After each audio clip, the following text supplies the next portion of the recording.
고린도전서 15장 12절부터 19절까지 말씀이고요. 그리고 또 효화양복 교재도 펴주시죠. 자, 고린도전서 말씀 우리 함께 12절서부터 19절까지 읽겠습니다. 그리스도께서 죽은 자 가운데서 다시 살아나셨다 전파되었거늘 너희 중에서 어떤 이들은 어찌하여 죽은 자 가운데서 부활이 없다 하느냐. 만일 죽은 자의 부활이 없으면 그리스도도 다시 살지 못하셨으리라. 그리스도께서 만일 다시 살지 못하셨으면 우리의 전파하는 것도 헛것이요 또 너희 믿음도 헛것이며 또 우리가 하나님의 거짓 증인으로 발견되리니 우리가 하나님이 그리스도를 다시 살리셨다고 증거하였음이라. 만일 죽은 자가 다시 사는 것이 없으면 하나님이 그리스도를 다시 살리시지 아니하셨으리라. 만일 죽은 자가 다시 사는 것이 없으면 그리스도도 다시 사신 것이 없었을 터요 그리스도께서 다시 사신 것이 없으면 너희의 믿음도 헛되고 너희가 여전히 죄 가운데 있을 것이요 또한 그리스도 안에서 잠자는 자도 망하였으리니 만일 그리스도 안에서 우리의 바라는 것이 다만 이생뿐이면 모든 사람 가운데 우리가 더욱 불쌍한 자니라. 아멘. 아멘. 교재를 펴주시죠. 제목이 만약에 그리스도가 죽은 자 가운데서 일어나신 것이 아니라면, 만일 그리스도가 죽은 자 가운데서 일어나신 것이 아니라면, 몸에 부활하신 것이 아니라면 모든 것들이 다 엉클어집니다. 모든 것들이 다 엉클어져요. 그리고 우리의 믿음도 헛되고 여기 19절에 있는 것처럼 우리가 진짜로 불쌍한 사람들입니다. 그러니 바울이 지금 얘기하고 싶어하는 건요, 그리스도가 죽은 자 가운데서 일어나셔서요 몸의 부활에 대해서 고린도 교회 사람들에게 가르치려고 합니다. 그리고 이 가르침은 지금 이 시절에도요, 이 시대에도 굉장히 중요합니다. 중요한 가르침이요. 여러분들 오늘 말씀에 잘 귀를 기울여 주시고요. 또 부활에 대해서, 몸의 부활에 대해서 다시 한번 믿음을 확인하시고 또 우리가 아는 바에 대해서 같이 확인해 주셔야 합니다. 자, 교재를 펴주시고요. 첫 번째 단락 우리 같이 읽겠습니다. 시작. 고린도 교회 일부가 죽은 자 가운데서 부활이 없다고 주장하였습니다. 그들은 세례와 성령 체험을 통해 영적인 부활이 이미 이루어졌고 그게 다라고 결론을 내린 것입니다. 복음에서 말하는 예수 그리스도의 부활도 몸의 부활이 아니라 영적 부활로 이해해야 한다고 주장하였습니다. 바울은 이런 어리석은 주장은 받은 복음을 정면으로 부인하는 행위임을 질책하고 그들에게 예수 그리스도께서 죽은 자 가운데서 일어나시어 부활하심을 부인하는 것이 얼마나 심각한 오류인지 복음에 근거하여 논증합니다. 아멘. 여러분들 지금 읽은 것 중에서요, 그러니까 위에서부터 둘, 넷, 여섯 번째 줄 보면 받은 복음이라는 말이 있습니다. 우리는 복음을 그러니까 받은 사람들이에요. 우리가 만든 거 아니고 창작해낸 것 아니고요. 주께서 전해 주신 거예요. 내가 받은 것은 내가 너에게 전한 것은 주께 받은 것이라라고 성찬 때마다 얘기를 하죠. 주께 받은 복음입니다. 그걸 전하는데, 받은 걸 분명히 전하는데 거기서 변화가 일어나요. 왜냐하면 받아들이기 어렵다는 거죠. 그러니까 그건 뭐예요? 복음을 받은 게 아닙니다. 못 받은 거죠. 받지 못했죠. 왜냐하면 자기들이 기존에 갖고 있는 생각과 다르기 때문입니다. 다른 결정적인 건 부활에 관한 기존에 가졌던 생각이에요. 사람은 몸의 부활, 그건 없다고 생각해요. 몸의 부활은 없어요. 그러니 몸의 부활을 얘기하시는 걸 받습니까? 받지 못합니다. 그러니 복음을 제대로 받은 건 아니에요. 그것들을 살짝 바꿔놓는 거죠. 바꿔놓으면서 여러 가지 일들이 생겨나기 시작합니다. 이 일은 고린도 교회만 있었던 건 아닙니다. 지금도 일어나고 있는 일입니다. 사람들이 복음을 받죠. 복음을 듣고 그래서 복음을 영접하여 받아요. 그런데 그 받은 복음 중에서요, 어떤 것들은 받을 수 없는 게 있다고 생각해요. 그러니 받을 수 없는 것들은 뺍니다. 그냥 훅 빼기가 어려우니까 뭐라고 해요? 다른 방식으로 설명하면서 그것들은 뺍니다. 그러면 받은 복음은 아니죠. 받아서 살짝 데친 복음이죠. 살짝 바꾼 복음이 돼버리는 거예요. 그러면 바울 말은 그러면 몽땅 다 거짓말이죠. 전한 사람도 거짓말이고 복음을 받았다고 하는 너희들도 거짓말이고, 그리고 너희가 믿는다는 말도 잘못된 말이고, 그러니까 전한 것, 그리고 받는 것, 믿는 것 모두가 다 엉클어져 버리는 거예요. 그렇게 엉클어지는 것에서 끝나는 게 아니라, 그러면서도 예수님을 위해서 산다고 하는 그 삶은 결국은 세상에서 가장 불쌍한 사람들, 헛된 것, 허망한 것을 믿으면서 믿는다고 말하고 살아가는 정말로 말도 안 되는 상황이 펼쳐진다는 겁니다. 자, 저희 첫 번째 단락 읽고 우리가 본문을 읽었어요. 바울이 어떤 식으로 말하는지 보시죠. 그러니까 고린도 사람들은요, 부활이 없다라고 믿어요. 그런 세상에서 삽니다.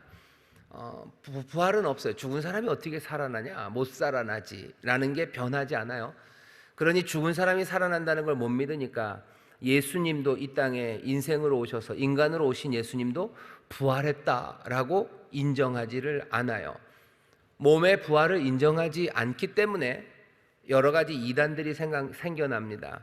뭐냐면 아주 전면적인 이단은요, 예수님이 안 죽었다는 거예요. 예수님이 안 죽으셨어요. 죽지 않으셨어요. 어떻게 죽었다가 살아났다는 걸 못 믿어요. 그러니까 그거보다 그냥 안 죽었다는 게 훨씬 더 낫다는 거죠. 안 죽었어요. 그럼 거기서 죽으신 거 뭡니까? 그냥 죽은 것처럼 보였다는 사람들도 있고요. 죽은 것처럼 보였다는 사람도 있고, 아니면 아예 더 깊이 얘기를 합니다. 결국은 예수님은 인생이 아니라는 거죠. 인간이 아니셔요. 인간처럼 보였지만 정말로 예수님의 중요한 뭔가는 신적인 거지, 영적인 거지, 육을 갖고 오시지 않았다고 생각하는 거예요. 그냥 육을 그냥 입으셨을 뿐이죠. 그냥 가현입니다. 그렇게 나타났을 뿐이지 정말로 예수님이 아파하신 것도 아니고, 정말로 예수님이 돌아가신 것도 아니고. 얘기가 왜 꼬입니까? 몸의 부활을 인정하지 않기 때문에. 예수님이 진짜로 죽으셨다가 부활하셨다라고 전했는데 그게 받아들여지기 어려우니까요, 온갖 다른 이야기들이 생깁니다. 예수님이 죽지 않았다, 예수님은 원래도 인간이 아니셨다, 그러니 부활하신 게 별 문제가 없다, 온갖 것들로 헤매기 시작해요. 여기 고린도 교회 사람들은요, 부활이 없다고 얘기해요. 그러니 부활이라는 건 없어요. 그러니 예수님도 부활하지 않았죠. 바울이 얘기하고 싶은 건 뭡니까? 부활이 있어요. 노란 겁니다. 부활이 있다. 몸에 부활이 있다. 몸에 부활이 있고, 그러니 예수 그리스도도 다시 사셨다라는 이야기를 하려고 하는 겁니다. 왜냐하면 예수님의 부활이 없다면 복음도 헛것이에요. 그럼 믿음도 헛것입니다. 그럼 우리는 더욱 불쌍한 자예요. 부활이 없다고 부인할 수가 없어요. 이 얘기는 무슨 얘기예요? 그럼 오늘 본문에서 바울이 예수님이 부활하셨고 그리고 뭔가 몸에 부활이 있다는 걸 증명하려고 합니까? 아니요, 증명하려고 하는 거 아니에요. 바울이 하려고 하는 말은 이겁니다. 적어도 성도는 부활을 부정할 수 없어요. 세상 사람들은 부활을 부정하건 말건 거기에 대해서 바울이 전면적으로 생리학적으로 아니면 무슨 물리적으로 생화학적으로 부활을 증명하려고 하는 게 아닙니다. 사람들은 그런 걸 우리한테 요구할 때도 있어요. 부활을 증명해 보라고. 부활을 증명한 적이 없어요. 그 대신 적어도 성도는 부활을 부정할 수 없다는 거예요. 왜? 우리가 받은 복음이 분명하게 그 얘기를 하고 있다는 거죠. 우리가 받은 복음이 그 얘기를 하고 있어요. 우리의 믿음이, 우리가 믿음으로 고백한 그 복음의 내용이 그 내용이에요. 왜요? 그냥 전한 게 받은 거기 때문에 그래요. 받은 거고 우리는 그것을 믿은 거예요. 그래서 그것을 믿고서 어떻게 해요? 전과는 다르고 세상과는 다른 내 삶을 주께 드리는 그 헌신의 삶을 이 땅에서 살아가고 있어요. 적어도 성도는 부활을 부정할 수 없다. 그게 바울이 얘기하고 싶어하는 바입니다. 다시요. 부활이 없다라고 세상 사람들이 말하는데 아니야, 몸이 부활해. 무슨 과학적으로 들이대지 않아요. 예수님이 부활하셨다는 거를 바울이 어떻게 지금 증명해내려고 애쓰잖아요. 예수님이 부활하셨다는 걸 증명하기 위해서 애쓰지 않습니다. 그냥 간단하게 얘기해요. 네가 받은 복음이 그 얘기를 하고 있어요. 받은 복음이 그 얘기를 하고 있고 우리는 그 믿음으로 살고 있고 그리고 그 믿음으로 살아가는 삶은 부활이 없다면 완전히 말도 안 되는 삶이에요. 그러니 적어도 성도들, 예수를 믿는 사람들, 그리고 영생을 누린다는 사람들은 부활을 부정할 수 없다라는 이야기를 고린도 교회 사람들에게 하는 겁니다. 고린도에 있는 모든 시민들에게 이 편지가 간 것은 아닙니다. 고린도 성도들에게 간 거죠. 적어도 성도는 부활을 부인할 수 없어요. 신앙을 갖고 있다고 하면서, 그리고 복음의 말씀을 영접했다고 하면서 그럴 수는 없습니다. 그게 오늘 이 본문이, 그리고 또 교회가 기본적으로 갖고 있는 태도입니다. 교회는 몸의 부활을 증명하기 위해서 따로 애쓰지는 않아요. 그러면 그런 것들을 증명하려고 애쓰는 건 헛됩니까?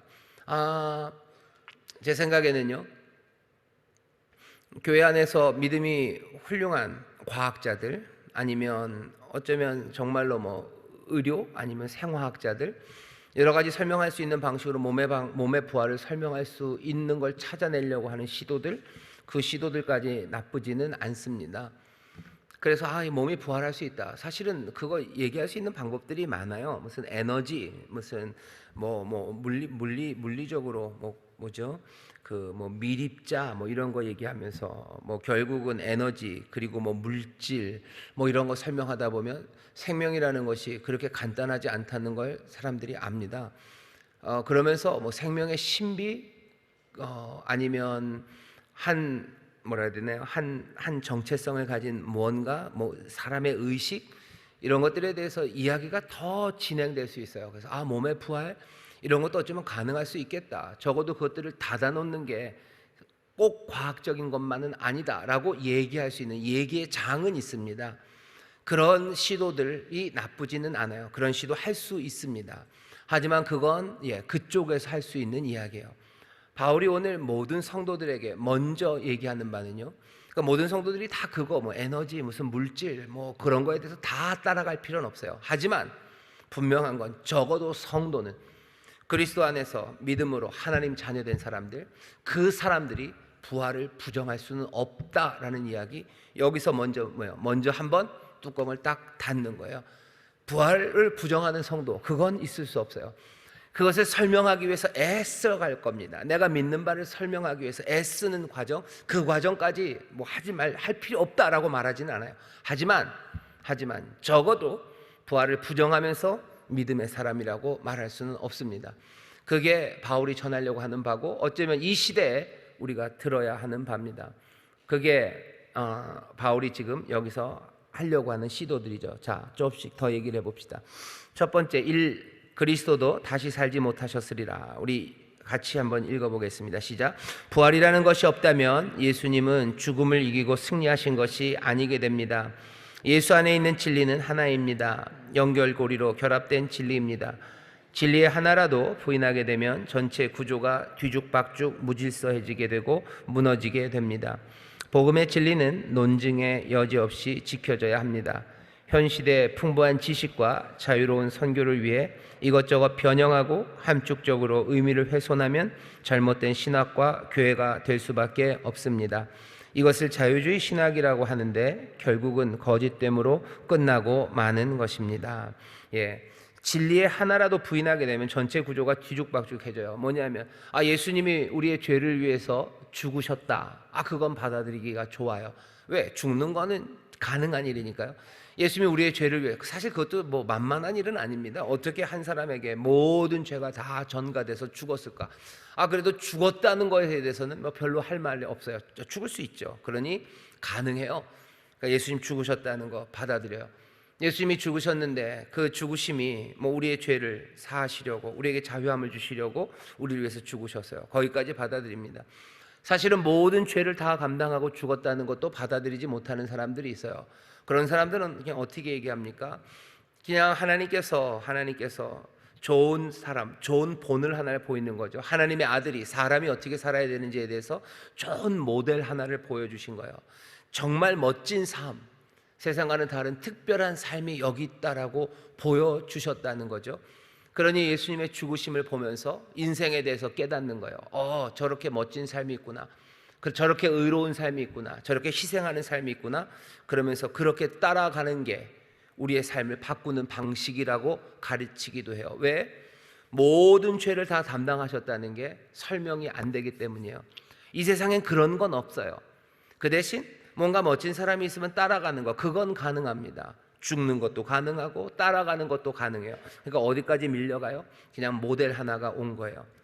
그런데 그렇게 말하는 사람들도 사실은 세상에서 설명할 수 없는 것들을 담고 있습니다. 뭐냐 하면 하나님이 사람들을 위해서, 사람들이 악한 세상을 위해서 그런 좋은 모델, 아주 본이 되는 사람 하나를 보내셨다. 그런 하나님이 세상에 있냐 하는 거죠. 어떤 사람들은 그것도 뭡니까? 그런 하나님은 없어요. 그러면 도대체 예수를 믿는다는 건 뭡니까? 그냥 하나님도 없이 뭐예요? 그냥 우리 인류사에 나타난 아주 위대한, 이것보다 더 훌륭할 수 없는, 정말로 풍성한 뭐죠? 그 상상과 그리고 풍성한 의로움을 우리에게 보여줄 뭐 위대한 선생 하나가 우리 가운데 왔어요. 그건 우리에게 참 좋은 일이에요. 그렇게 예수님을 가르치는 사람들도 있어요. 어디 안에서? 이게 다 교회 안에서 이루어지는 일입니다. 정말로 그렇게 가르치는 교회가 있습니까? 예, 있습니다. 있습니다. 바울이 얘기하려는 바는 뭐예요? 아니, 그렇게 가면 안 된다는 거죠. 왜? 우리가 믿고 복음, 하나님에 대해서 한 건 계시로 한 거예요. 계시가 우리에게 왔고 하나님이 알려주셨고 주께서 우리에게 주신 거예요. 주께 받은 것을 우리가 전하는 거죠. 그래서 다시 또 그것들을 받는 거지, 우리가 만들어낸 이야기가 아닌데 우리는 그 이야기, 그 복음을 그대로 받지 못하고요, 점점 우리가 아는 것에 맞춰서 한없이 내려갑니다. 바울은 지금 그걸 막으려고 하는 겁니다. 그럴 수 없다. 그리스도 다시 살지 못하셨으리라. 몸의 부활을 부인하는 세계관이요. 사람들은 몸의 부활을 부인하죠. 그런 건 없어요. 이건 뭐예요? 상식이에요. 상식이지. 그건 상식이에요. 그 상식이라는 건 어디서 왔습니까? 뭐 과학이라는 이름으로 와요. 이건 과학적이고 이건 상식이지. 몸의 부활을 어떻게 믿냐는 거예요. 못 믿는다. 그러니 받은 복음을 그대로 인정할 수는 없어요. 그러면서는 어떻게 해요? 지배적인 세계관의 믿음을 조율합니다. 세상이 알고 있는 상식에다가 우리가 받은 복음을 맞춰가기 시작해요. 그것을 조율하려고 애를 쓰죠. 이런 신학의 처음 시작은 자유주의 신학이라는 이름으로 우리 앞에 옵니다. 자유주의라는 게 무슨 자유하게 하겠다라는 건 아니에요. 그냥 붙여진 이름입니다. 지배적인 세계관의 믿음을 조율하려고 해요. 사람들은 자유주의 신학의 처음을 슐라이어 마하 이런 사람 얘기하는데요. 왜 그 사람이 자유주의 신학입니까? 그 사람은 자유를 노래했습니까? 슐라이어 마하가 왜 자유주의 신학의 처음 시작이라고들 얘기를 하냐면요, 사람들의 이제 상식이 이렇게 됐어요. 기독교가 복음이 말하는 건 이성적이지 않아요. 칸트 이후로 사람이 세상을 이해하는 건 이성으로 이해해야 되는 거지 계시로 이해해야 되는 게 아니에요. 내가 중요해. 우리의 이성이 중요해요. 우리의 이성이 세상을 다 파악할 거예요. 우리의 이성이 세상을 파악할 텐데 적어도 성경에 있는 이야기는 이성적이지 않아요. 그러면 믿음은 도대체 뭐냐? 슐라이어 마하가 생각한 거는 이성으로 설명하면 안 되고요. 뭐만 남아요? 이제는 그런 감성으로 설명해야 돼요. 감성에 빗대어서, 그러니까 감성으로 하나님을 설명하는 것만 남았지 이성으로 설명하려는 건 다 떼어버려야 됩니다. 그런 식으로 하나님을 설명해 가기 시작해요. 그게 됩니까? 슐라이어 마하가 그 일을 한 거예요. 그러니까 그 당대의 위대한 신학자였죠. 그러니 그 뒤로 나오는 사람들은 다 자유주의 신학을 따라가는 사람들은 이성에 의해서, 그러니까 이성으로 설명 안 되는 것들은 다 뗍니다. 다 떼가요. 그러니까 기적 떼어지기 시작하죠. 기적은 안 돼요. 그건 안 돼요. 이건 설명이 안 돼요. 홍해를 갈랐다. 이딴 말 자꾸 하면 교회가 서기가 어려워요. 그러니까 홍해도 그거 그냥 갈랐다고 얘기하면 안 돼요. 그거 가른 거 아니고 다른 방식으로 설명해야 되죠. 그런 설명의 방법들로 나오는 것들이요, 뭡니까? 무슨 이성이 아니라 감성으로 설명하는 거예요. 아니면 다른 방식으로 성경을 신화로 해석하는 거죠. 신화로 생각하고 거기에 있는 의미라는 걸 찾아가려고 하고 뭔가 다른 방식으로 지배적인 세계관의 믿음을 조율하려고 애를 씁니다. 그런 편견이 생겨버린 거예요. 그리고서는 그렇게 따라가기 시작하죠. 우리 인천 순복음교회나 아니면 지금 현재 신앙을 가진 사람들도 자유주의 신학을 따라가지 않는다고들 말하면서도요, 사실은 지배적인 세계관, 사람들의 상식이라는 것에 우리의 신앙을 맞춰가려고 합니다. 고린도 교회 사람들도 딱 그 일 한 거예요. 뭐냐면 고린도 사람들은 부활을 믿지 않아요. 몸의 부활을 믿지 않아요. 그러니 거기에 맞춰서요, 이 사람들도 뭐라고 얘기해요? 그러니 예수님도 몸의 부활을 하신 거는 아니에요. 그럼 몸의 부활한 건 아니면 뭡니까? 그냥 다른 방식으로 부활하셨어요? 그러면 우리는요? 당연히 부활도 없고, 그리고 몸의 부활이라는 건 가능하지도 않고, 예수님도 몸의 부활하지 않은 거니까 우리도 몸의 부활 그런 건 없어요. 그런데 우리가 받은 복음에는 예수님께서 일어난다고 얘기하시고, 우리도 뭐 영원히 산다고 얘기하시고, 부활한다고 얘기하는데, 그럼 그건 뭡니까? 거기에 대해서 맞추는 거죠. 그 부활이라는 건 뭔가 영적인 부활이에요. 전에는 그냥 기죽어서 살았지만 훨씬 더 활기차게 살아가기 시작하고, 또 전에는 소망 없이 살았지만 이제 소망으로 살아가는 거, 이게 뭐야? 부활했다는 거죠. 생기가 없었던 사람이 생기 있게 된 거. 이게 예수님 덕분이라고. 복음이, 믿음이, 하나님의 은혜가 우리를 그렇게 생기 있게 살아가게 한다고 그렇게 얘기합니다. 이것만 해도 꽤 괜찮아 보이죠? 근데 바울은 뭐요? 그건 헛거다라고 해요. 그거 헛거다. 그렇게 믿으면 안 된다. 왜? 복음은 우리가 받은 복음이지, 우리의 세계관에, 우리의 상식에 맞추는 얘기, 그 얘기를 하는 건 아니라고 말하는 겁니다. 많은 사람들이 부활의 얘기를 하면요, 그냥 피하고 싶어요. 왜? 상식적으로다가 몸의 부활이라는 건 가능하지 않다고 생각하기 때문이에요. 하지만 이건 부인하기 어렵습니다. 성경이 예수님이 몸의 부활을 가르쳤냐? 이건 분명합니다. 그러면 어떻게 해야 되는 거예요? 우리가 믿는 거죠. 받은 복음을 믿고, 그리고 그 믿음 안에서 살아가는 게 우리의 삶이어야 되는 거지. 우리가 받은 복음은 분명히 몸의 부활을 말하는데, 우리가 생각하는 거에는 이게 잘 맞지 않으니까 여러 가지 갖다 대는 거죠. 이건 너무 미개하고, 이건 옛날에나 그랬고, 지금 누가 그걸 믿냐고 얘기를 해요. 고린도 사람들 똑같이 얘기한 겁니다. 그걸 누가 믿냐고, 그런 건 없다고. 하지만 바울을 통해서 주님 말씀하시는 거죠. 그거 그렇게 믿어서는 가장 불쌍한 사람이고, 너네들 믿는 거 헛거고, 그러려니 아예 안 믿는 게 낫다고 지금 얘기하는 겁니다. 자, 그리스도 다시 살지 못하리라. 몸의 부활을 부인하는 세계관.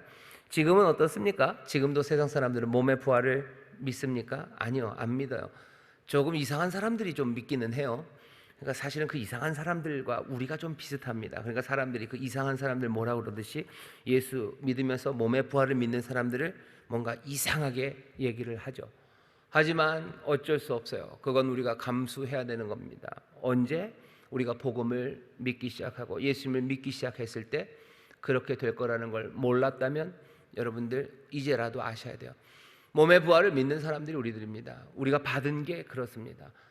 설명이 안 되는데요. 설명 안 돼도 믿는 게 우리가 받은 복음을 믿고 세상을 살아가는 거예요. 설명이 안 된다고 하지만 그것은 상식이 설명을 못할 뿐이에요. 상식이 설명을 못할 뿐이고, 사람들이 지금 갖고 있는 과학이라는 이름으로 설명이 안 될 뿐이지, 그렇다고 해서 우리가 받은 복음이 달라지는 건 아닙니다. 이 갈등, 그리고 나중에 이것들이 어떻게 해결될지는 나중에 보게 될 거예요. 하지만 우리가 받은 이 복음을 바꿀 수는 없습니다. 몸의 부활을 우리는 믿는 사람들이에요. 2번, 우리의 믿음이 헛것이 됩니다. 같이 읽어보겠습니다. 시작. 헛것이라고 번역된 단어 케노스는 문자적으로 비어있다는 의미입니다. 즉 예수 그리스도의 부활을 빼버리면 그리스도의 선포에는 남는 것이 하나도 없다는 것입니다. 즉 아무것도 이루어진 것이 없을 뿐더러 우리의 죄의 문제도 해결되지 않은 채 우리 육신과 함께 남겨져 있게 되는 것입니다. 예수 그리스도께서 우리의 죄를 사하시기 위하여 하나님과 분리되어 이 땅에 오셨고, 죽으심과 부활하심으로 악한 세상과 다시 분리되어 하나님 보좌에 앉으셨습니다. 그래서 몸과 영의 부활은 분리되어 해석할 수 없는 것입니다. 아멘. 몸과 영의 부활은 분리되어 해석할 수 없습니다. 몸의 부활을 믿는 게 특별히 소위 말하는 프로테스탄트들 중에서도요, 뭐라 그래야 되나, 약간은 개혁교회 쪽에서도 몸의 부활을 믿기가 조금 어렵습니다. 이게 왜 그러냐면요, 여러분들 그 성찬 논쟁이, 이게 또 길어지네. 성찬 논쟁이 있어요. 성찬을 할 때 여기 떡과 그리고 포도주가 있죠. 떡과 포도주가, 여러분들 그게 뭐라고 생각하셔요? 정말로 우리가 성찬을 할 때 그 떡과 포도주는 예수 그리스도의 몸과 예수 그리스도의 피입니까? 아닌가요?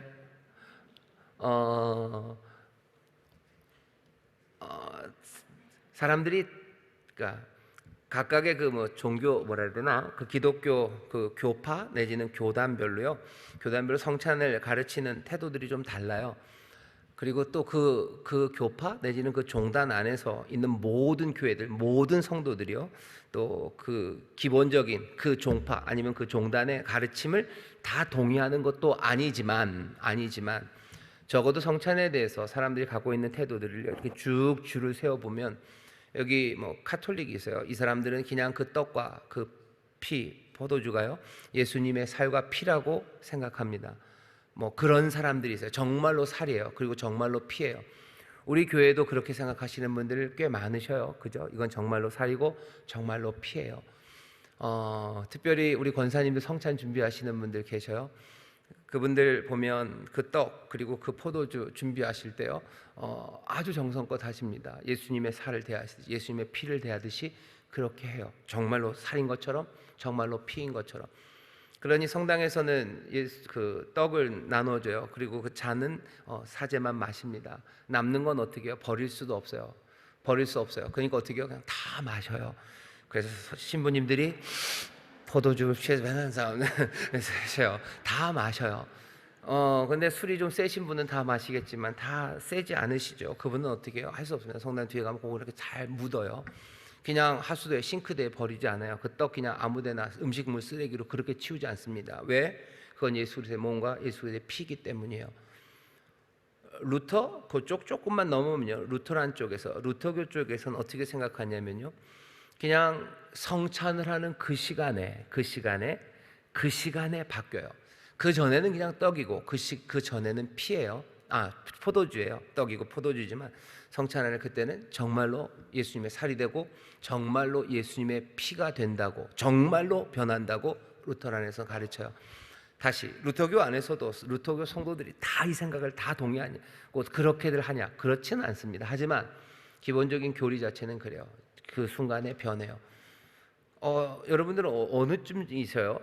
아니면 그 다음쯤에 가면요, 보통 그 개혁교회 쪽에서는 어떻게 생각을 하냐면, 이거는 정말로 피가 되고, 그러니까 성찬을 하는 그 시간에 성령님의 은혜로 정말로 피와 살이 되는 건 아니지만, 정말로 피와 살은 아니지만 그냥 조금 애매하죠. somehow 어떻게든지 간에 그러니까 정말 그 덩어리가는 아니지만 우리가 성찬에 참여하는 사람들에게는 그게 예수 그리스도의 살과 피로 우리에게 그 구원의 약속과 그리고 그 능력을 주시는 특별한 무언가가 된다고 사실은 좀 애매하게 설명합니다. 그리고 또 저쪽으로 가면요, 스위스, 찌빙글릭 이런 사람들이 얘기한 거죠. 그냥 remembrance예요. 그냥 기억일 뿐이에요. 우리가 이 떡이 뭐가 되는 건 아니고 이 포도주가 뭐가 되는 건 아니에요. 하지만 떡과 포도주라는 상징을 통해서 우리가 주님을 기억하는 거죠. 주님을 기억하는 시간이라고 생각합니다. 여러분은 어디쯤이셔요? 우리는 어디쯤입니까? 기아성은 어디쯤일 것 같으셔요? 우리는 여기 세 번째, 네 번째 요 사이 어디쯤일 겁니다. 요 사이 어디쯤일 거예요. 그리스도의 여기도 보면 몸의 부활을 잘 못 믿는 상황이 사실은 성찬에서도 나타납니다. 성찬을 어떻게 대하느냐에 따라 조금 달라요. 몸의 부활을 확 믿는 사람들, 그 사람들은 아마 성찬에 대해서도요, 아마 그런 태도를 가질 겁니다. 여기 정말 예수 그리스도의 몸이고 여기 정말 예수 그리스도의 피예요. 우리가 그 살을, 그리고 그 피를 내가 지금 마시는 거예요. 그리고 그 부활의 생명으로 내가 지금 사는 거고 당연히 몸으로 부활할 거라고 믿는 사람들, 아마 제 생각에는 성찬을 대하는 태도가 부활과 분명히 연관되어 있습니다. 그냥 예수님의 살과 피가 기억이다라고 말하는, 이건 기억할 뿐이다라고 말하는 건 살짝 위험할 수 있어요. 왜? 그러면 그냥 부활이라는, 몸의 부활이라는 것도 그냥 영의 부활, 어쩌면 의식의 뭔가, 그리고 삶의 태도, 신앙이 그렇게 변해버릴 수 있습니다. 다시 한번 말씀드리겠습니다. 우리의 믿음이 헛것이 될 수 있어요. 비어있는 겁니다. 부활을 빼면 남는 게 없어요. 부활을 빼고 나면, 정말로 부활을 빼고 나면 남는 게 없습니다. 여러분의 몸의 부활을 다시 한번 생각해 주시기를, 몇 번 말씀드려요. 다시 한번 생각해 주셔요. 죽은 자 다시 몸으로 일어날 겁니다. 다시 일어날 거예요. 여러분 그거 그냥 애매하게 놔두지 마셔요. 그냥 그 얘기는 하고 싶지 않다. 하고 싶지 않는 거 아니에요. 초대교회 사람들은요, 그냥 그 부활이 자기들의 삶의 소망이에요. 그것 없이는 신앙생활 할 수 없다고 생각했어요. 몸으로 다시 일어날 겁니다. 우리 먼저 갔던 성도들이 일어날 거예요. 이때는 핍박이 많았습니다. 핍박 많아서 정말로 평생을 예수님 믿으면서 그냥 욕만 먹고 살았어요. 우리 아버지가 평생을 예수 믿는 것 때문에 욕만 먹고 살았어요. 직장에서 욕 먹고 동네에서 욕 먹고 사람들 사이에서 손가락질 당하고 상식도 없다고 비상식적인 인간이라고 그 얘기 들으면서 내 아버지가 그 믿음을 지키고 살았어요. 아들은 뭘 믿습니까? 몸의 부활을 믿는 거예요. 왜? 그날에 주께서 내 아버지를 몸으로 다시 일으킬 거고요. 내가 다시 만나고 사람들은 뭐 그때는 결혼하는 것도 없고 뭐도 없어서 그냥 뭔가 미행한 그래서 세상은 아니요. 그럴 리가 있습니까? 그럴 리가 있습니까? 반갑게 만날 겁니다. 몸으로 만날 거예요. 몸으로 만날. 그러면 당장 그건 참 좋지만 말이 안 되지 않습니까? 비상식적이지 않습니까? 비상식적이어서 우리가 믿는 믿음을 우리가 흔드는 것, 그건 받은 복음을 믿는 게 아니에요. 우리가 가진 소망, 우리가 세상과 다르게 사는 이유, 그 이유에 그러니까 끊어지지 않는, 그러니까 연결되어 있는, 그리고 그 중에서도 가장 강력한 앵커입니다. 그게 우리의 믿음을 딱 흔들리지 않게 만드는 거예요. 몸의 부활이라는 거, 그것 무시하기 시작하면요, 모든 신앙의 이야기들이 엉클어지는 거예요. 엉클어집니다. 그리고 이상하게 꼬여지기 시작하는 거예요. 내 아버지가 그날에 일어날 걸 내가 믿어요. 내가 그날 내 아버지를 볼 겁니다. 그러면 내 삶은 달라질 수밖에 없어요. 내 삶은 달라질 수밖에 없어요. 이 아버지도 마찬가지죠. 내가 욕먹고 이러고 살지만 내가 내 자녀에게 이 길을 오라고 말할 수 있는 것은 그날에 내가 몸으로 일어나서 내 아들을 만날 거예요. 그러니 내가 내 아들에게 내가 핍박받고 어렵게 살았지만 신앙을 전해주기 위해서 너 믿음대로 살고 그날 나와 함께 만날, 주와 함께 우리가 다 일어날 거다. 그날을 함께 보면서 우리 같이 살아가자고 그 소망을 전할 수 있는 건 왜 그런 거예요? 이 몸의 부활을 믿기 때문입니다. 부활을 빼면 남는 게 없어요. 남는 게 없어요. 그러니 사랑하는 사람들을 향해서 전도하는 겁니다. 꼭 무슨 종말이 가까웠기, 아니요. 종말이, 제가 확실하게 말씀드리는 건 종말이 언제 올지는, 온 우주의 마지막 주의 날이 언제 올지는 몰라요. 하지만 우리 인생 개인의 종말은요, 제가 분명히 이건 거의 100% 맞을 겁니다. 여러분들 인생의 종말이 80년 안에는 반드시 옵니다. 특별히 누가 뭘 어떻게 하지 않는 한 분명히 옵니다. 분명히 옵니다. 그 종말 앞에서 여러분들 어떻게 하시려고 그러세요? 여러분들은 예수님 맞을 준비 됐냐 물어보는데, 여러분 죽을 준비 되셨나요? 여러분들 잠깐 주무실 거예요. 여러분들 죽을 준비 됐습니까? 인생이 쓰러져 버리는 거예요? 몸의 부활은 없는 거예요? 사라져 버릴 준비 됐어요? 아니요, 우리는 사라져 버릴 준비를 하고 사는 사람 아닙니다. 하나님 안에서, 주 안에서 그 영원한 생명을 준비하며 살아가는 사람이에요. 그러니 이 땅에서 선을 행하고 정말로 의를 행할 때 우리가 고난받고 핍박받아도 의를 따라 선을 따라 세상이 두려워하는 거 두려워하지 않고 정말로 다른 삶으로 사는 거, 왜 그래? 몸의 부활을 믿기 때문입니다.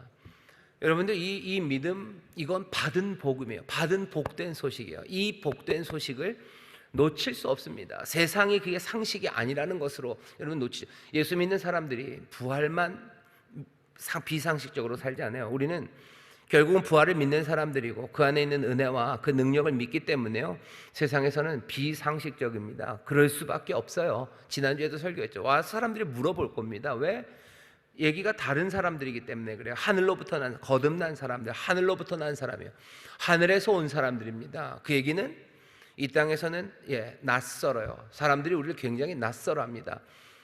다른 식으로 말하면 비상식적으로 살아요. 비상식적이죠. 주일날 하루 종일 일주일 내내 힘들게 일하고 그냥 그냥 막 녹지근해진 사람들이 아침마다 나와서, 아침 일찍 새벽에 나와서 일부 찬양대요. 아침 일찍 나와서 우리 남성교회 여성교회 그거 준비하고 있습니다. 우리 남성교회 분들이 일주일 내내 뺑뺑 놀다가 그냥 누구보다도 잘 놀다가 그렇다가 오시는 분들 아니에요. 제가 알고 있는 남성교회 분들은요, 다른 누구보다도 몸 힘들게 일하시는 분들 많으셔요. 그런데도 그 아침에 나옵니다. 비상식적이죠. 비상식적이죠. 왜 내 먹을 것도 없는데 11조를 낸다고 왜 그럽니까? 왜 하나님 앞에 드리지 못해서 안달들을 합니까? 말도 안 되죠. 비상식적이죠. 부활을 빼면 헛것이에요. 캐노스. 우리의 믿음이 헛거다. 아무것도 이건 도대체 뭐 하는 일이냐는 거죠. 이게 도대체 뭐 하는 일이냐? 성도, 다른 사람들 모르겠어요. 하지만 성도들은, 믿는 사람들은 부활을 부인할 수 없습니다. 믿는 사람들이 부활을 부인한다는 건 사실은 그건 아무것도 아니에요. 이 사람들이 도대체 뭐 하는 사람인지 어디에서도 설명이 되지 않는 그런 모습이 됩니다. 부활을 빼면 남는 게 없어요. 복음에도 남는 게 없어요. 예수님 부활을 빼고 나면 그냥 특별했던 랍비일 뿐이죠. 아주 특별했던 선생이에요.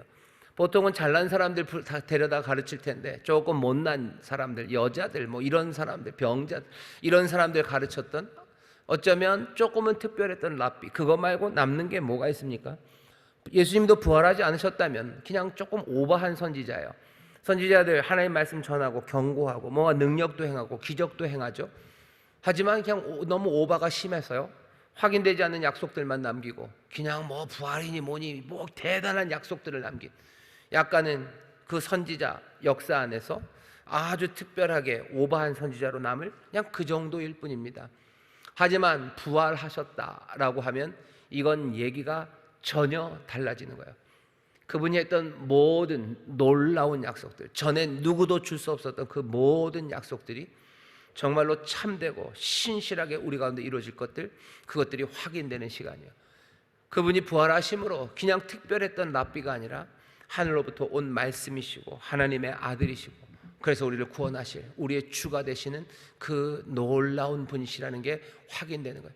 부활이 없으면 예수님은 아무것도 아닙니다. 아니 뭐 아무것도 아닌 건 아니죠. 특별한 랍비였고 오버한 선지자였을 거예요. 하지만 부활하심으로 이 모든 것들을 다 뒤집어 버리는 세상의 유일한 소망과 그리고 기쁨과 생명의 근원이 되시는 거예요.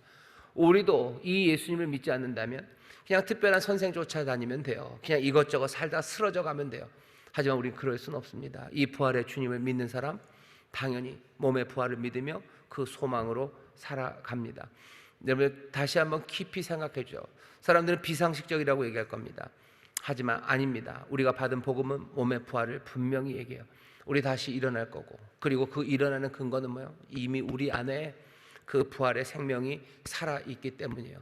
여러분들 이 믿음이 없으면 에케노스 헛것입니다. 헛것이에요.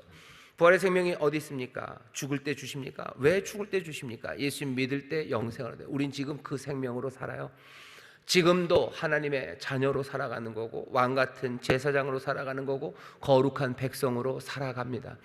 너희 안에 그 생명이 있냐? 우리는 뭐라고 얘기해야 돼요? 예, 우리에게는 그 생명이 있습니다. 뭘로 표현돼요? 지난주 설교입니다. 우리 안에 있는 산 소망이에요. 그 소망, 살아있는 소망이죠. 죽지 않는 그 소망이 우리 안에 있어요. 하나님의 사람들답게 보입니다. 여기 사람 같지 않습니다. 그러니 와서 물어보니 넌 어디서 왔냐고, 너는 어느 별에서 왔냐고 사람들이 물어볼 수밖에 없는 삶들을 살아가는 거예요. 그때 지난주 설교죠. 예비한 대답을 온유함으로 그리고 두려움으로 분명하게 얘기해 주셔. 예수 안에 생명으로 내가 살아간다고 얘기해 주셔. 여기에서 뭐 아이 부끄러워, 뭐 딴 데 가서 물어봐, 그냥 나는 아무 말도, 아니요, 그건 아닙니다. 물을 때 예비한 대답으로 대답해 주셔. 부활의 생명으로 산다고 얘기해 주셔. 몸의 부활을 믿는다고 얘기해 주셔. 그럼 사람들이 뭐라고 그럴 텐데요. 아니요, 사람들이 뭐라고 그러는 걸로 우리가 사는 게 아니고 하나님이 우리에게 주신 생명, 그 생명, 부활의 생명으로 사는 겁니다. 옆에 있는 구역자님들에게 얘기해 주세요. 우리는 부활의 생명으로 삽니다. 우리는 부활의 생명으로 삽니다. 우리 안에 그 부활의 생명이 있어요. 그 생명이 있으니 우리는 몸의 부활을 분명히 누리게 될 줄 믿습니다.